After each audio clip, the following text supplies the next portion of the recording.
রসালো আম। আমের জুস তো আরো মজা।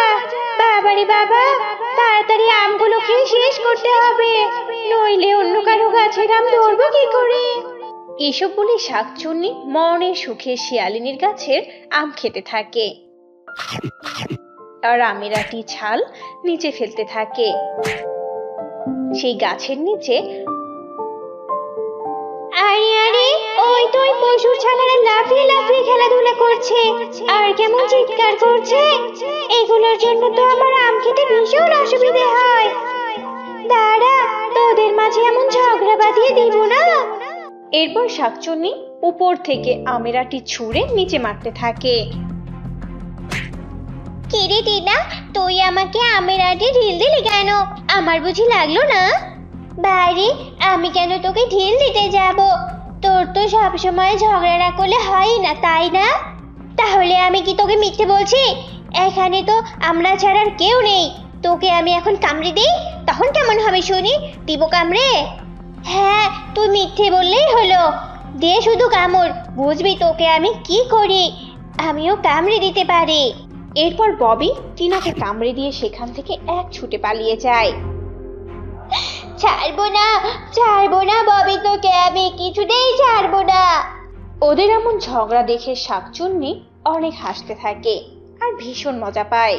বাবা, বেশ তো মজা হলো। আগে জানলে তো কবে আরো ঝগড়া বাঁধিয়ে দিতাম। না, এখন বরং কিছু আম খেয়ে নেই। শাকচুন্নি এভাবেই প্রতিদিন আম খায় আর গাছের নিচে আমের আটিগুলো ফেলতে থাকে।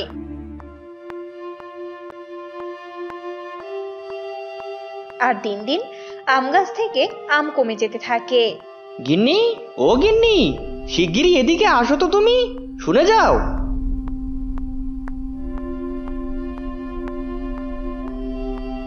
বলি, তুমি কি আম গাছের আমগুলো বিক্রি করেছো নাকি? হ্যাঁ, নয়তো দিন দিন এভাবে আম গাছ থেকে আম কমে যাচ্ছে কেন? হ্যাঁ, আমিও তো সেটাই ভাবছি। দিন দিন গাছ থেকে আমগুলো কমে যাচ্ছে আর গাছের নিচেও সব সময় আমের আটি আর ছাল পড়ে থাকছে। বলি কি, ওই টুনি বা অন্য কেউ আবার চুরি করে না তো? আরে না না, টুনি চুরি করবে কি করে? আমি তো টুনিকে রোজ অন্য বন থেকে ফল সংগ্রহ করে আনতে দেখি। টুনি এসব কিছুতেই করতে পারে না। মনে হয় এসব অন্য কেউ করছে। শোনো শিয়ালিনী, তুমি একটু চোখে চোখে রেখো, কেমন? আচ্ছা ঠিক আছে, তুমি কোনো চিন্তা করো না। আমি সারাদিন আম গাছের নিচে খেয়াল রাখবো। শিয়ালিনীর কথা শুনে মিসকে কিছুটা স্বস্তি পেয়ে যায় আর কাজে চলে যায়।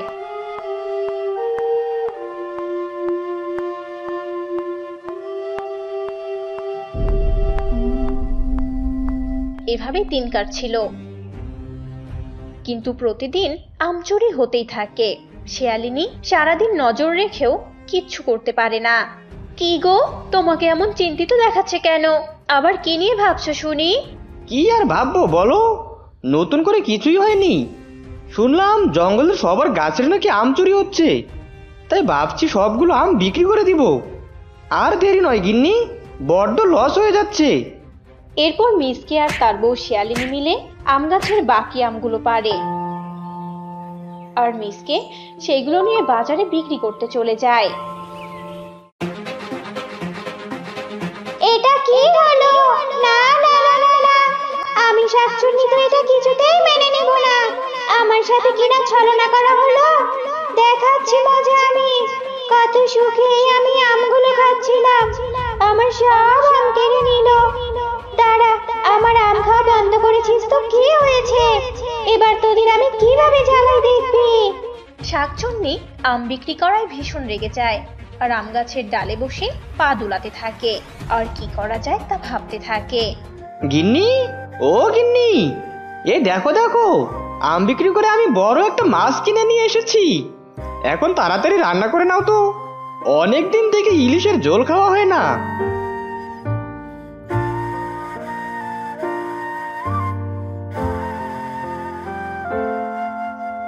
বাবা, ইলিশ মাছ দাও তো দাও, আমি ঝটপট রান্না করছি।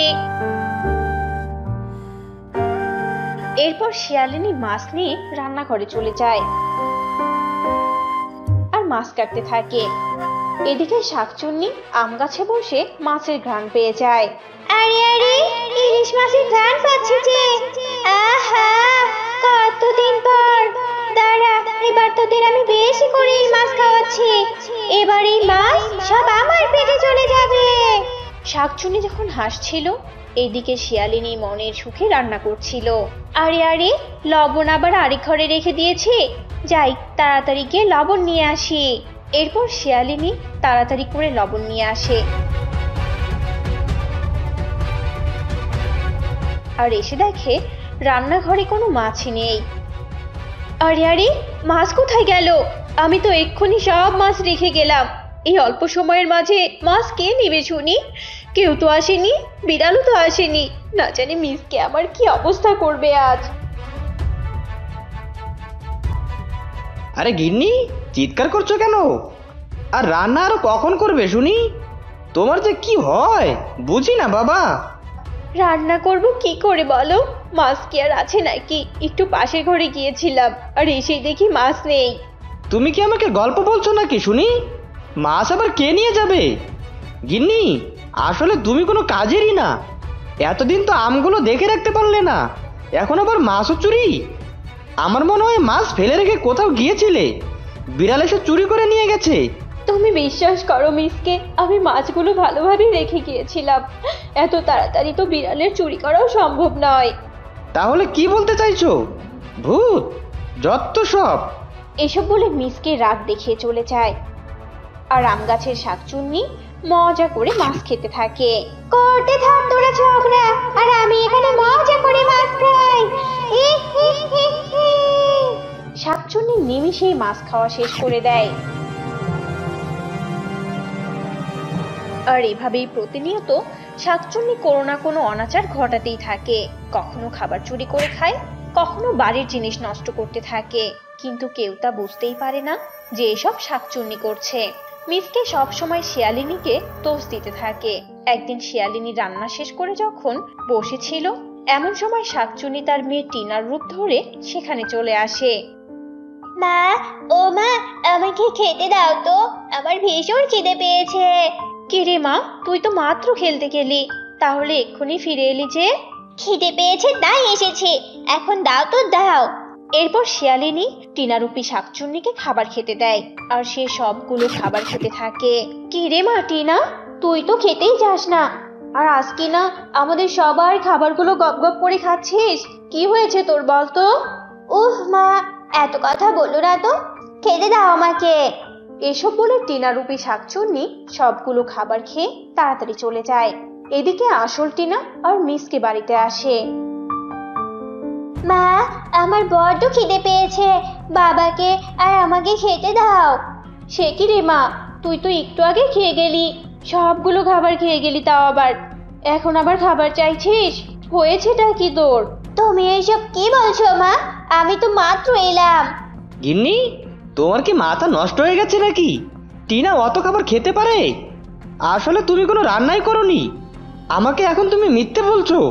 তুমি বিশ্বাস করো, টিনার রূপ নিয়ে নিশ্চয়ই কেউ এসেছিল, তাই তো বলি ওই সবগুলো খাবার খেলো কি করে? আমার তখনই সন্দেহ হয়েছিল যে টিনা তো এত খাবার খেতে পারে না। আচ্ছা ঠিক আছে, তোমার কথা আমি মেনে নিলাম। আমি তান্ত্রিক নিয়ে আসবো, যদি কোনো পেতনির খোঁজ না পেয়েছি তবেই বুঝবে। এরপর মিসকে তান্ত্রিক নিয়ে আসে, আর তান্ত্রিক এসে মন্ত্র পড়তে থাকে, আর আম গাছের সেই শাকচুন্নি এসে হাজির হয়। কি রে, আমাকে ডেকেছিস কেন বল? কেন ডেকেছিস? আমাকে কি ঘুমোতে দিবি না নাকি? মিসকে, এই হচ্ছে আসল শয়তান, যে এতদিন এগুলো কাহিনী ঘটিয়েছে, বুঝেছিস? দেখেছো, তুমি দেখেছো, আমি বলেছিলাম না তোমাকে? তান্ত্রিক বাবা, আপনি তাড়ান এই শাকচুন্নিকে। এই না, একদম আমাকে বন্দি করবি না বলে দিলাম, নয়তো কিন্তু ভার মোটকে তোদের খাবো আমি। এতদিন তো তোদের খাবার খেয়েছি। তবে রে, দাঁড়া, এবার বুঝবি। এরপর তান্ত্রিক মন্ত্র বলে শাকচুন্নিকে বোতলে বন্দি করে আর চলে যায়।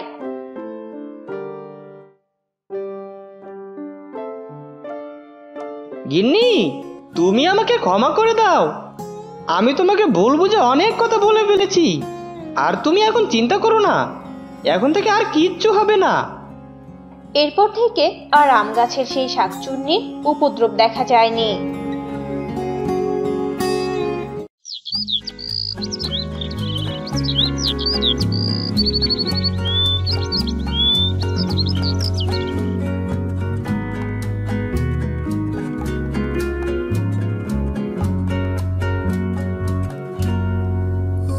কি যে রান্না করব কিছুই তো নেই। সেই সকাল থেকে পানি শুধু গরমই করে যাচ্ছি। এই সংসারটা কি শুধু আমার একার? গরুর মতো সারাদিন শুধু কাজ করে যাচ্ছি, পেট ভরে কোনোদিনও খেতে পারলাম না। আর ওদিকে ওদিকে দেখো হারামজাদা শ্বশুরের বেটা কিভাবে পড়ে পড়ে ঘুমাচ্ছে। দাঁড়া, আজ তোর ঘুম আমি বের করছি। এই কথা বলে শিউলি শিয়ালিনী এক বালতি পানি নিয়ে বল্টু শিয়ালের গায়ে ছুঁড়ে মারে। আরে আরে বউ, এটা তুমি কি করলে? আমার এত সুন্দর ঘুমটা তুমি ভেঙে দিলে। পুরো শরীরে তো আমার ভিজে গেছে। এত রাত করে বাড়িতে এসেছি আর তুমি একটু ঘুমাতেও দিলে না। কি এমন ব্যবসা করে এসেছো শুনি যে রাত করে বাড়ি ফিরতে হলো? ওই একটা ব্যবসায়ী তো আছে, সারাদিন শুধু বনে বনে টই টই করে ঘুরে বেড়ানো। তোর কপাল ভালো যে আমার মতো একটা ভালো বউ জুটেছে তোর কপালে, নইলে তুই কবেই মরে মায়ের ভোগে চলে যেতি। কতজনে কত কাজ করছে, সংসারে উন্নতি করছে, আর উনি এখানে পড়ে পড়ে ঘুমাচ্ছে। আজ তোর খাওয়া বন্ধ, এই আমি বলে দিলাম। এই কথা বলে শিউলি সেখান থেকে চলে যায়। হায় হায়, বউ যে আমার খাবার বন্ধ করে দিল। আমি যে না খেয়ে থাকতে পারবো না। এই দজ্জাল বউ যখন যা বলে তাই করে। না, আর যে করে হোক একটা কাজের ব্যবস্থা করতেই হবে।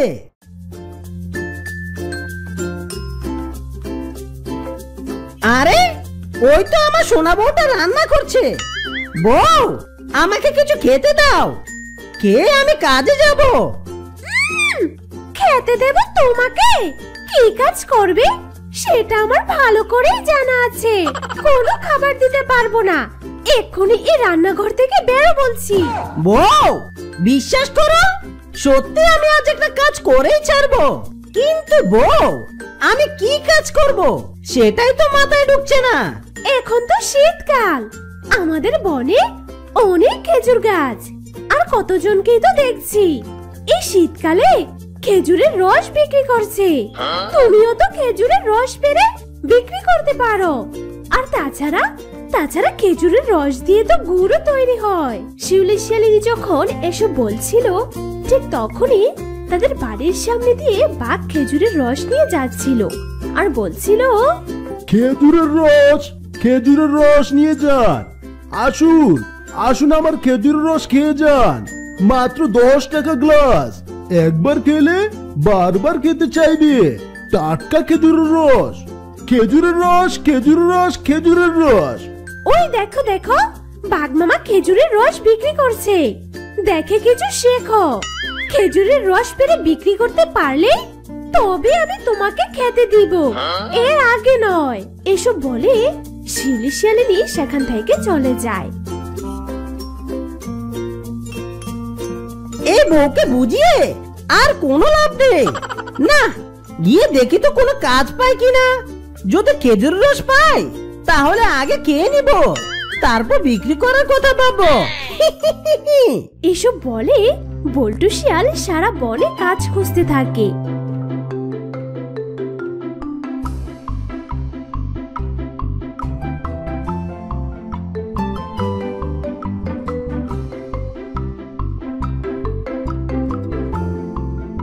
কিন্তু কোথাও সে কোনো কাজ পায় না।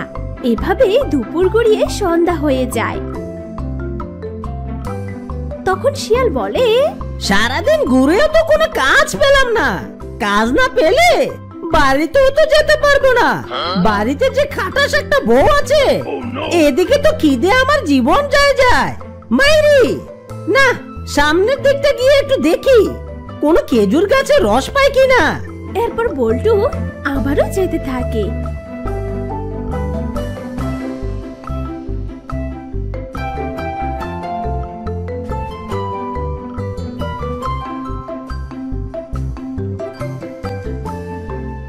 আর সে অনেকগুলো হাড়ি ভর্তি খেজুরের গাছ দেখতে পায়। মাইরি মাইরি মাইরি, এই তো গাছে তো অনেক খেজুরের রসের হাড়ি ঝুলছে। এখন তো অন্ধকার হয়ে গেছে, এই সুযোগে এই হাড়ি থেকে রস পেরে খেয়ে নেই। তারপর বাকি গাছের রস নিয়ে একদম কেটে পড়বো।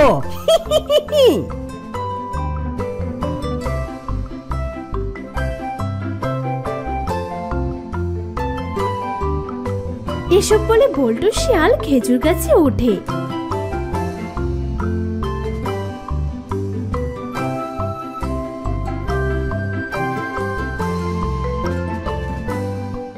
আর রস পেরে খেতে থাকে।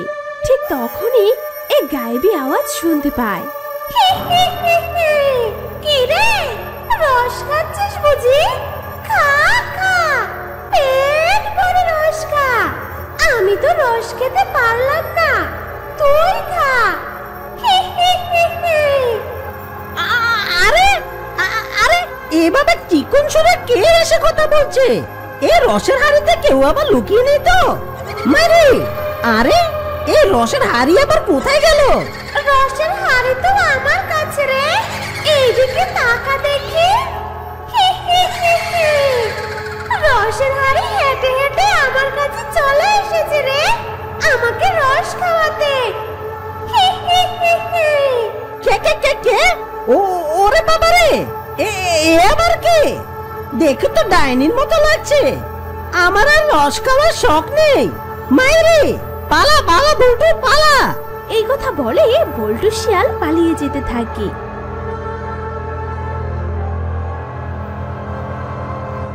কিছু দূর যেতেই দেখে নদীর ধারে একটি খেজুর গাছের কাছে একটা সুন্দরী শিয়ালিনী দাঁড়িয়ে আছে। আরে মাইরি, এই অন্ধকারের রাতে এই সুন্দরী মেয়ে এখানে কি করছে? এই যে ম্যাডাম, আপনি এখানে এত রাতে কি করছেন? আমি তো রস খেতে এসেছিলাম, কিন্তু রস তো খেতে পারলাম না, তার আগেই উপরে চলে যেতে হলো। আর ঠিক তখনই বল্টু দেখতে পায় বনের কয়েকজন কারো মৃতদেহ নিয়ে দাফনের জন্য সামনের দিকে এগিয়ে যাচ্ছে। কি ব্যাপার? আবার কে মরলো? একে ভূতের ভয়ে আমার জীবনটা বেরিয়ে যাচ্ছে। জিজ্ঞেস করে দেখি তো কে মারা গেছে।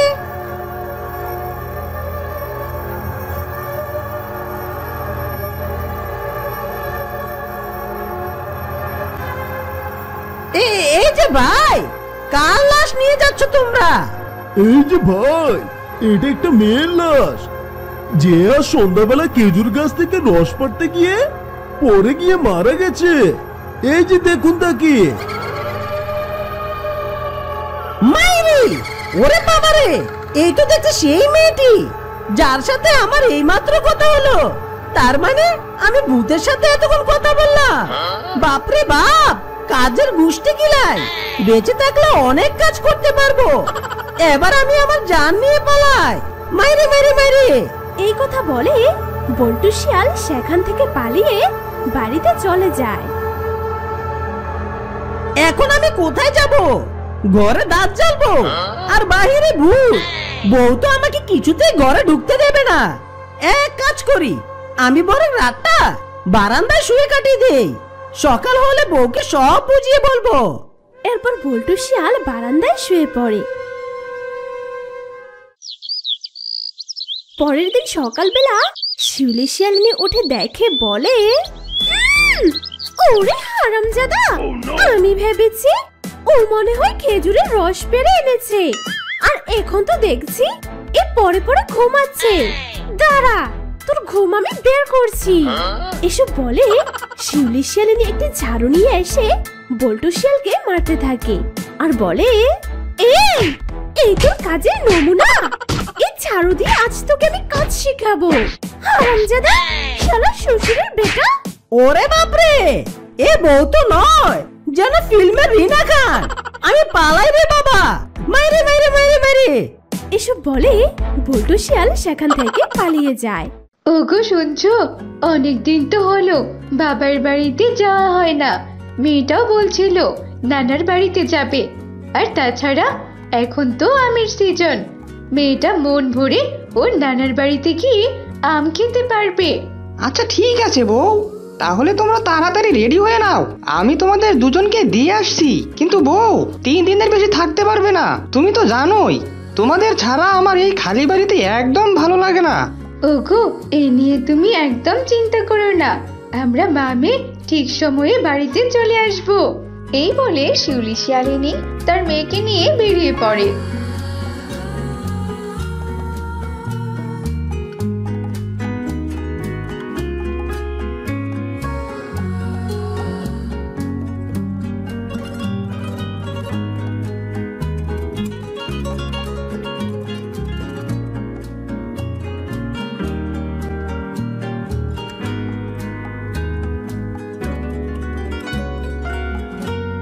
কিছু দূর গিয়ে, বউ, ওই যে মুন্নি নানা বাড়ি, আমি তোমাকে এখানেই ছেড়ে দিচ্ছি, আমার আবার বাইরে একটু কাজ আছে, তাহলে আমি চলি বউ, মেয়েটাকে দেখে রেখো।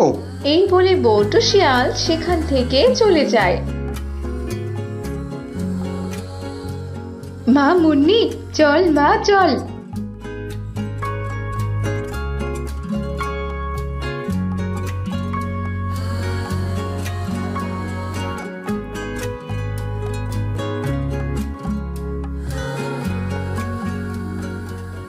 মা, ও মা, বাবা, ও বাবা, কোথায় তোমরা? কে কে আমাকে এইভাবে ডাকছে?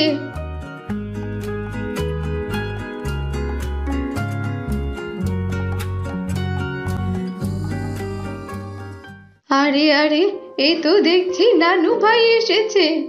নানু ভাই, তুমি কি না এসেছো? মা শিউলি, আয় আয়, ঘরে আয়, অনেকদিন পর এলি এই বুড়ো বাবা মাকে দেখতে। নানু ভাই, এবার কিন্তু তোমাকে আমি এত সহজে যেতে দিচ্ছি না। আসলে নানি, এবার কিন্তু তোমার হাতে রসালো পিঠা না খেয়ে আমি কিছুতেই যাচ্ছি না। আর তাছাড়া আমি আমার প্রিয় খাবারটা এখান থেকে খেয়ে যাব, এই আমি বলে দিলাম। ও মা, তাই বুঝি? তা বলি, কি এমন পছন্দের খাবার আমার নানু ভাই খেতে এসেছে শুনি তো? আসলে নানি, আমি তোমাদের এখানকার আম বাগান থেকে আম খেতে এসেছি, তার জন্যই তো এখানে আমার আশা, বুঝেছো তো নানি? নানি, তোমাদের এখানকার আম বাগান থেকে আমি আম খেতে এসেছি, তার জন্য তো এখানে আমার আশা, বুঝেছো তো? আচ্ছা আচ্ছা, ঠিক আছে, এখন তবে আমি তোদেরকে খেতে দিচ্ছি। তোদের খাওয়া দাওয়া শেষ হলে ওই আম বাগানের বিষয়ে না হয় কথা বলবো।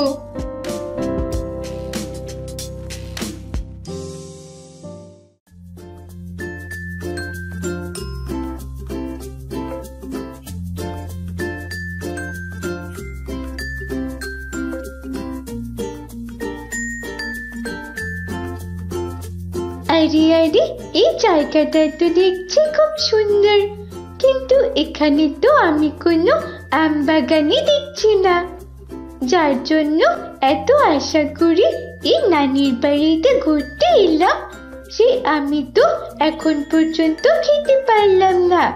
ভীষণ গরম লাগছে আমার, একটু সামনে থেকে ঘুরে আসি। এই বলে মুন্নি শিয়ালিনী সামনে যেতে থাকে।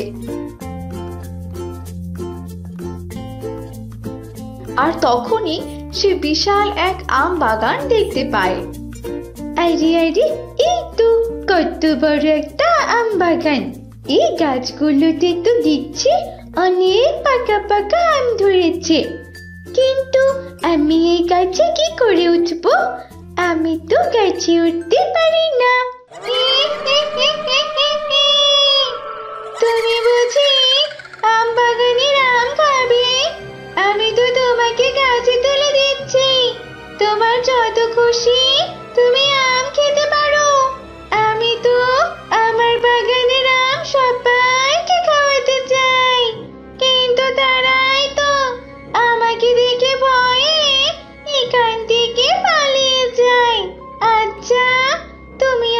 দেখে একটুও ভয় পাচ্ছ না? তুমি তো অনেক ভালো। তুমি তো তোমার আম বাগানের আম আমাকে খেতে দিচ্ছ, তাহলে আমি তোমাকে দেখে কেন ভয় পাবো? তুমি জানো তো বন্ধু, আম না আমার ভীষণ পছন্দ। সে কি, তুমি কি না আমাকে বন্ধু বললে? দাঁড়াও বন্ধু, আমি প্রথমে তোমাকে আমার কাছে নিয়ে আসি, তারপর তোমার সাথে অনেক গল্প করব। বন্ধু, তুমি বরং আম খেতে থাকো। এই নাও আম।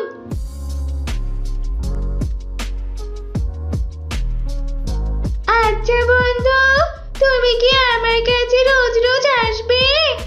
আমরা দুজন আম খাবো আর খেলবো। কি বন্ধু, তুমি আসবে তো?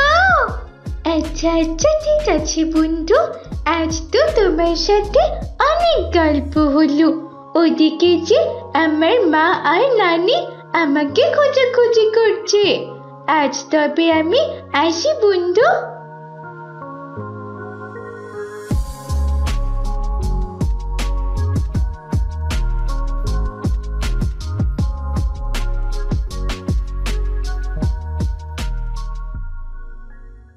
এই যে নানু ভাই, তোমাকে তো আমি খুঁজতে খুঁজতে হয়রান হয়ে গেছি। কোথায় গিয়েছিলে তুমি শুনি আমি? আসলে নানি, আমি তো একটু আম বাগানে গিয়েছিলাম। নানি জানো, আমি আজ অনেক আম খেয়েছি। হায় হায় রে, এসব তুই কি বলছিস কি নানু ভাই? আমি তো ওই আম বাগানের বিষয়ে তোকে বলতেই ভুলে গেছি। কিন্তু তার আগে তুই কেন ওই ডাইনির আম বাগানে গিয়েছিলি? শোন নানু ভাই শোন, আর কখনো তুই ওই আম বাগানে যাবি না, কেমন? চল চল, আমি তোর জন্য মজার মজার পিঠা বানিয়েছি। নানি আমাকে ওই আম বাগানে যেতে কেন নিষেধ করলো? ওই ডাইনি বন্ধু তো আমার কোনো ক্ষতি করলো না। আরে ধুর, নানির কথার কোনো মানে তো আমি বুঝলাম না। যত সব।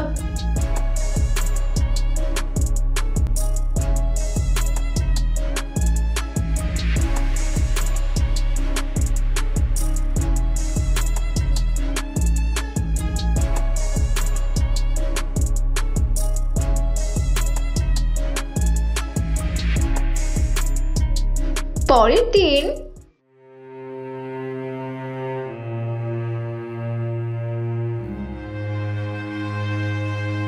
কি ব্যাপার, বন্ধু তো আজ এখনো এলো না? বন্ধুর সাথে গল্প করার জন্য আমি সেই কখন থেকে অপেক্ষা করছি। তাহলে কি বন্ধু আর আসবে না? বুঝেছি, সবাই আমাকে দেখে কেন এত ভয় পায়। বুঝি না বাবু, সবাই আমাকে দেখে কেন এত ভয় পায়। আমি তো কারো কোনো ক্ষতি করি না।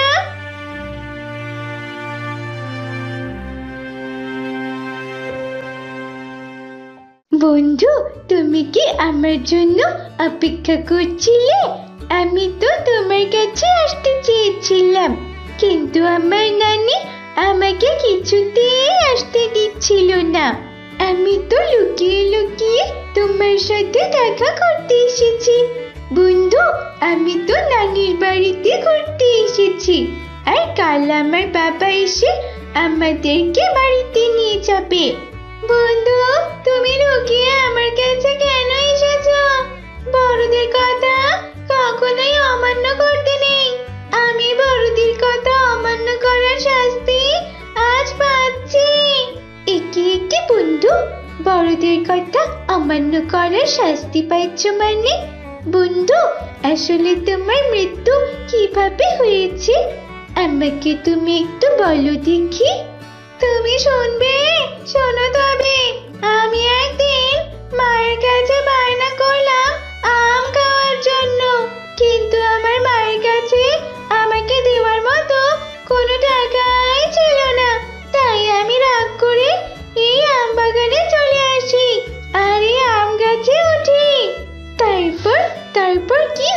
বন্ধু, তখন আমার মা অনেক নিষেধ করেছিল, তবুও আমি মায়ের কোনো কথাই শুনিনি।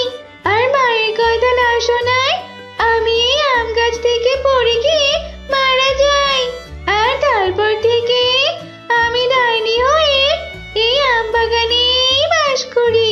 কিন্তু দেখো, আমি কারো কোনো ক্ষতি করি না, তবুও এই বনের সবাই আমাকে কত ভয় করে। তাই তুমি কখনো তোমার মা বাবার কথার অবাধ্য হবে না। সত্যি বন্ধু, তুমি অনেক ভালো। আমি এই বনের সবাইকে বলে দেব তোমাকে দেখে যেন কেউ আর ভয় না করে। আমি তাহলে আজকে চলি বন্ধু।